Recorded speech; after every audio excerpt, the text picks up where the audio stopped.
안녕하세요. 메가변리사에서 민법 강의하고 있는 정현석 변호사입니다. 진지하게 사용하려고 고민 중인데 오늘 이 결과를 보고 좀 결정하려고 합니다.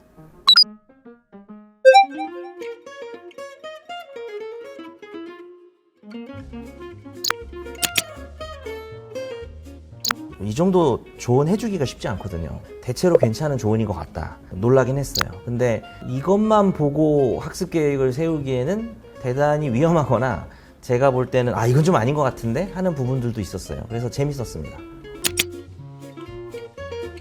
이 기간 동안 민법만 이렇게 하면 충분히 가능하죠. 네. 아주 높은 점수로 합격할 것 같은데요. 다만 현실에서는 다른 과목을 봐야 되니까 보니까 이게 하루 학습 시간이 3-4시간으로 나와 있더라고요. 네. 여러분이 하루에 3-4시간만 공부할 건 아니겠죠? 그래서 8시간에서 순공 시간이 10시간 가까이 나와야 되니까 아마 이 챗GPT가 다른 과목하고 고려한 게 아닐까. 그래서 민법을 3-4시간을 하는 걸로 잡은 것 같습니다. 그렇게 한다면 계획 자체는 수행은 가능한 것 같아요. 일단 그 전체 학습 전략을 세웠고 여기 보니까 기초다지기라 그래가지고 개념과 용어에 익숙해지기라고 하는 말이 있고 전체 섹션의 큰 틀을 이해하자, 전체 흐름을 파악하자, 반복적으로 읽어서 이해도를 높이자. 처음 공부를 하는 시점에 목표로서는 좋은 것 같아요. 근데 구체적 목표는 될 수 없다. 개념에 익숙해지기라고 하는 게 거기 머물러서 절대 안 되거든요. 민법은 초장부터 본론을 들어가야 됩니다. 민법을 그냥 민법이랑 좀 친해져 볼까? 이렇게 접근하면요 안 친해져요. 챗 GPT가 판례와 조문이 중요한 걸 알고 있다는 게 놀라웠습니다. 다만 심화학습을 할 때 판례와 조문을 정리하라고 되어 있는데 그건 아닌 것 같고요.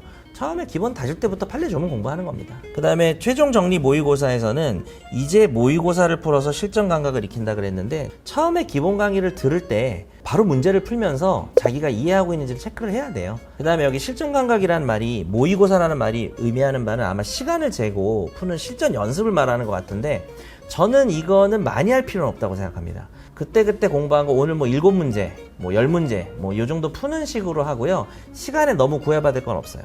회독수가 올라가고 강의를 열심히 들으면 어차피 빨라져요, 그거는. 그리고 객관식은 우리가 초등학교 때부터 풀던 양식이에요. 이 문제의 실전 감각이라는 건 따로 없습니다. 그냥 자기 실력을 올리는 게 더 중요해서 별로 실전 감각은 중요하지 않은 것 같아서. 그리고 이건 좋네요. 스스로 부족하다고 느끼는 부분을 집중적으로 학습한다. 이거는 맞는 말입니다. 요즘 유행하는 이분하게라고 하는 말이 공부할 때 되게 중요한 것 같은데 모든 단원들을 정말 이분하게 봐야 돼요. 근데 자기가 부족한 단원이 있다면 이제 그거를 채워주는 게 결국 그게 이분한 거죠. 근데 그거는 판단 잘해야 됩니다. 너무 주관적으로 여기를 너무 부족하다고 잘못 판단할 수 있으니까 소위 메타인지죠. 그래서 하여튼 모든 과목들을 고르게 공부하는 게 중요합니다. 왜냐하면 시험 문제는 모든 시험의 속성이 전반적으로 골고루 나오게 되어 있기 때문에 특정 단원을 자기가 되게 다 잘한다고 해서 그런 건 아니고요. 9월 기초다지기에서 1주차 민총 수강 및 기본 개념, 2주차 민총 심화학습, 3주차 물권법, 4주차 채권법 이렇게 되어 있네요. 요거 이제 민총 첫돌이가 아닌가 하는 생각이 드네요. 이 민총이 뭐라고 이렇게 4주 중에 50%를 이렇게 하는지는 모르겠고요. 그냥 이게 챗 GPT가 민법 총칙이니까 이게 좀 제일 중요하지 않을까라고 생각하는 것 같은데 다 아시겠지만 민총이 12문제, 물권이 12문제, 채권법이 16문제가 나와요. 그런데 원래 이 섹션들이 가지는 분량은 민총, 물권, 채총, 채각 이게 4분의 1씩이에요. 여기서 어떤 결론이 나오느냐? 채권법이 채총, 채각 합친 거거든요. 그러니까 채권법은 약간 정말 중요한 것만 나오는 느낌이 있어요. 왜냐면 더 많은 분량에서 그런 식으로 24문제 내야 되잖아요. 채권법에서. 근데 16문제니까 조금 집약적으로 중요한 거 중심으로 내는 측면이 있고요. 반대로 말씀드리면은 또 민총이 대법원 판례가 가장 없는 분야예요. 근데 12문제 하나 나오기 때문에 민총을 열심히 하는 건 맞는데 이 계획은 너무 민총에 미친 자다. 그리고 아마 챗GPT가 민총을 많이 하면 전반적으로 민법 실력이 오른다고 좀 판단한 것 같아요. 그렇진 않습니다. 그리고 심화학습에 보니까 심화학습에서는 또 3분의 1씩 나눠놨네요. 심화학습 부분도 채권법이 조금 이렇게 하면은 비중이 좀 작습니다. 이게 원래는 20 몇 문제 나와야 되는 정도의 분량이에요. 그러니까 민총 물권하고 합친 거에 비슷하거나 조금 더 적은 정도 분량이면 좋을 것 같아요. 1월에는 이제 최종 정리 및 모의고사인데 얘가 또 왜 이러지? 1월에는 1주차에 민총 물건을 끝내고 2주차에 채권법을 끝낸다. 이거는 괜찮은 것 같아요. 왜냐하면 양이 많아서 이 정도 분량은 좀 맞춰야 되지 않을까. 그리고 3주차 때 약한 부분 집중 보완. 이것도 좋은 것 같은데 1월에 무슨 모의고사를 보는지는 잘 이해가 안 됩니다. 이 챗 GPT는 모의고사 쳐돌이네. 5번을 보라는 거잖아요. 이럴 시간은 없어요. 한 번 정도는 괜찮습니다. 근데 이것도 웃긴 게 한 번 봐서 결과가 안 좋으면 괜히 이때 멘탈만 안 좋아져요. 괜히 신경 쓸 것 같으면 안 보셔도 됩니다. 저는 매일 수업을 하면 거기 나온 기출문제를 풉니다. 왜냐하면 공부의 목표를 분명히 해야 돼요. 시험에 합격하기 위해서 공부하는 거고 문제 안 틀리려고 공부하는 거거든요. 그거 처음부터 하셔야 됩니다. 이 말이 처음 공부하고 문제를 풀었는데 많이 틀렸을 때 좌절하라는 뜻은 아니에요. 당연히 처음 공부하고 문제를 풀면 많이 틀리겠죠. 근데 제 말은 방향을 잡으라는 거죠. 기본서를 제가 강의를 할 때 일반적인 강의처럼 이해를 시켜드리고 그 다음에 뭐 암기할 부분 알려드릴 거 아니에요. 그리고 이제 저는 거기에 저만 가지고 있는 대단히 좋은 점들을 녹여내고 있긴 한데 강의를 들으면서 이해를 하고 암기를 해본 다음에 바로 문제를 풀어야 돼요. 매일 문제를 풀어야 나의 독해가 문제를 안 틀리기 위한 독해인지 다 맞히기 위한 방향을 가진 독해인지를 1단원부터 체크하셔야 돼요. 그래야 2단원은 더 잘 읽을 수 있거든요. 양이 많기 때문에 소설처럼 다 읽고 나서 문제를 이제 풀기 시작을 했어. 이래도 그걸 끝나고. 근데 다 틀려. 그러면 이제 와서는 교정이 안 돼요. 습관이 들이면. 그래서 처음부터 단원 하나하나마다 문제를 풀어보시는 게 내 독해를 빨리 바로 잡을 수 있는. 그리고 뭐 저는 강의에서 그걸 이미 알려드리죠.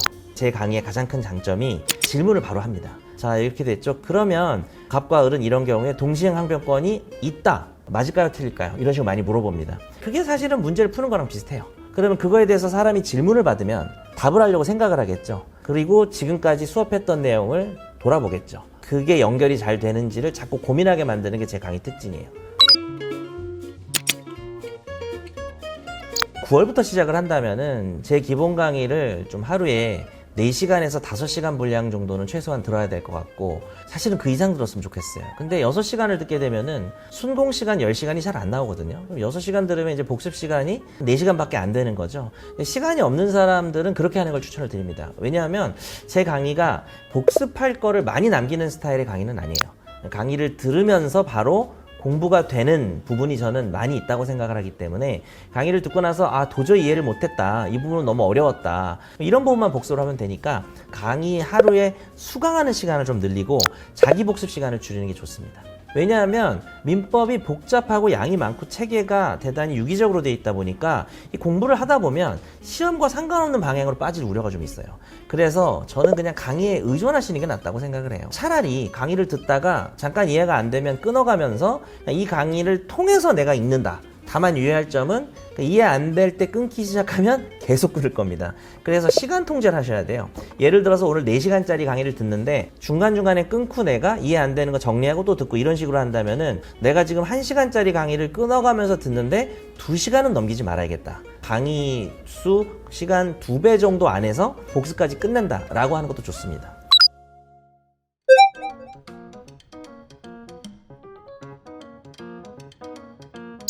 챗 GPT는 민총을 먼저 하라고 되어 있네요. 우리 민법의 법전을 보면 민법 총칙, 물권법, 채권법 순서로 되어 있습니다. 그러니까 법전 순서대로 공부하라고 한 것 같아요. 제가 추천드리는 방법은 채권법을 먼저 보고 그 다음에 민총을 보고 그 다음에 마지막으로 물권을 보는 겁니다. 과목별, 섹션별 특징을 제가 좀 알려드리자면은 민법 총칙은 맞아요. 챗 GPT가 그 민법의 기초적인 내용과 원칙을 다룬다. 그럼 어떨 것 같아요? 총칙인데 추상적이고 일반론이겠죠. 오히려 처음 공부하는 사람은 대단히 공부가 추상적이고 재미가 없어지고 와닿지 않을 겁니다. 사실 여러분 저는 공부는 공감이 엄청 중요하다고 생각해요. 맞다. 그게 재밌어요. 공감을 하면. 근데 민법 총칙이 공감이 잘 안 가는 섹션이에요. 그래서 어렵기는 해도 좀 더 와닿는 채권법. 제 수강생분들도 기본 강의 채권법을 먼저 하는 게 처음에 좀 어려운 것 같았는데 이게 정말 나중에 생각해보니까 너무 좋았다 라는 이야기를 좀 많이 해주십니다. 그래서 채권법을 먼저 하시고 물권을 마지막에 하라고 한 이유는 민총보다는 와닿고 좀 구체적이긴 한데 암기할 게 진짜 많아요. 그래서 좀 지칠 수 있습니다. 그래서 마지막에 좀 하는 게 나을 것 같고요. 채권법 같은 경우에는 이제 마지막 학습이 아니라 제 생각에는 사람과 사람의 관계를 다루기 때문에 그들에 대한 관계가 어떻게 이루어지는 이해를 하고 총론적으로 민총을 이해한 다음에 물권법에 나와 있는 좀 지식적인 것들을 좀 암기해서 채우시면 좀 가장 완벽하지 않을까. 제가 수업 시간에 누누이 강조하는 건데 이해를 시켜주는 거에 거의 모든 걸 걸어요. 왜냐하면 내가 이걸 이해하고 있으면은 힘들게 외울 필요가 없는 겁니다. 그러나 예를 들어 지금 막판이야. 근데 이해를 하라 그랬어 라고 하면 대단히 비효율적이 될 수도 있겠죠. 그렇기 때문에 공부할 때도 제가 이해를 시켜드리지만 이런 말도 많이 해요. 자, 저는 여기까지 설명을 했는데 이해가 안 되면 확실히 외우라. 또 역으로 제가 이해를 대단히 잘 시켜준다고 생각하거든요. 근데 대단히 어려워 보이는 것을 설명을 듣고 이해를 하게 되면 쾌감을 느끼고 즐거운데 그게 암기했다는 뜻은 아니거든요. 그래서 어떤 내용에 대한 이해가 완벽해졌다고 생각할 때 마지막 점검 한 장 채우셔야 됩니다. 그리고요, 민법이 복잡할 거 아닙니까? 어떤 판례를 공부할 때 이 판례 양이 많아서 제 설명을 한참 듣고 논리를 돌려보고 드디어 이해했다라고 할 때가 있어요. 그 얘긴즉슨 거기 포함되어 있는 논리가 대단히 많고 복잡하다는 소리거든요. 거기까지 끝나신 분들이 할 게 있어요. 한 줄 요약을 해요. 내가 이 많은 내용을 지금 간신히 이해한 이 찰나가 내가 지금 이 판례에 대해서 제일 똑똑한 순간이거든요. 그럼 내가 제일 똑똑할 때 할 수 있는 일이 뭐예요? 한 줄 요약, 두 줄 요약입니다. 그거를 해놓으시면 나중에 그 한 줄, 두 줄을 봤을 때 바로 생각이 날 수도 있고 또 생각 안 나요. 또 생각 안 나는데 그 한 줄, 두 줄 보면서 읽으면 이 내용을 정현석 강의를 듣고 정리해 놓은 게 왜 내가 이렇게 한 줄, 두 줄 요약했는지 알겠다. 요거 한 번만 더 해주시면 세 번째 볼 때는 그 한 줄, 두 줄만 보면은 그 내용은 끝나는 거예요. 이런 참사가 일어나는 거죠. 자기 나름대로는 이 와꾸베리를 갖추려고 이렇게 쭉 정리해놨는데 여기 맹점이나 틀린 게 너무 많아요. 물론 저의 주관도 있지만 누가 봐도 이상한 것도 있거든요. 근데 한 줄 요약을 한다? 더 위험하지 않을까요? 제 강의 같은 경우는 왜 요즘 많이들 호응을 해주시냐, 민법이 어려운데 제 강의를 들으니까 쉬워졌다, 뭐가 시험에 나오는지 알겠다, 그럼 끝난 거 아닌가요? 네, 저는 그게 가장 중요하다고 생각합니다.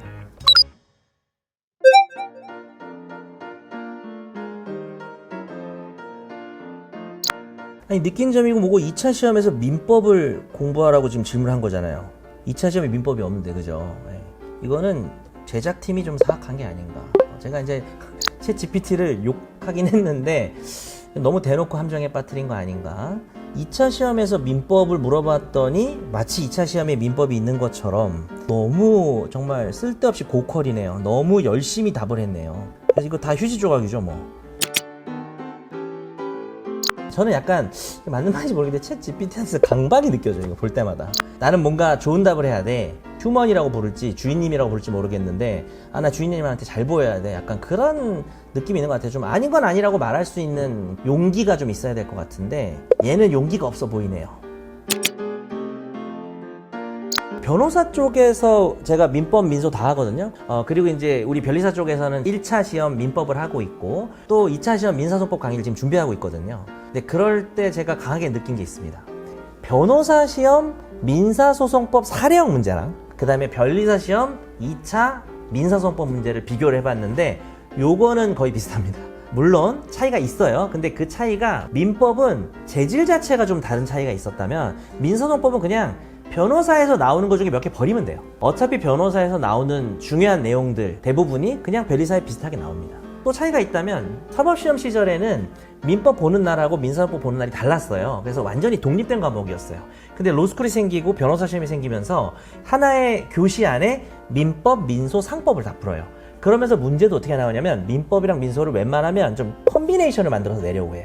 그러다 보니까 민사소송법의 독립성이 조금 없어진 거죠. 약간 민법에 따라가는 듯한 종속성 같은 느낌이 생긴 거예요. 변호사 시험에서는. 그래서 지금 변리사 2차 민사소송법을 하려면 제가 예전에 공부했던 사법시험 2차 시험 문제를 볼 필요가 있어요. 그때 내던 태도나 정신이 지금 변리사에 더 가까운 것 같기는 해요. 제가 사법시험 볼 때 제일 잘 본 과목이 민사소송법입니다. 두 번째로 잘 본 과목이 민법이고 세 번째로 잘 본 과목이 상법입니다. 실제 1차 시험에서 민법을 보고 2차에서 민사소송법 보는 게 이유가 있어요. 민법을 잘 해놔야 민사소송법이 훨씬 수월해지고 이해도가 올라갑니다.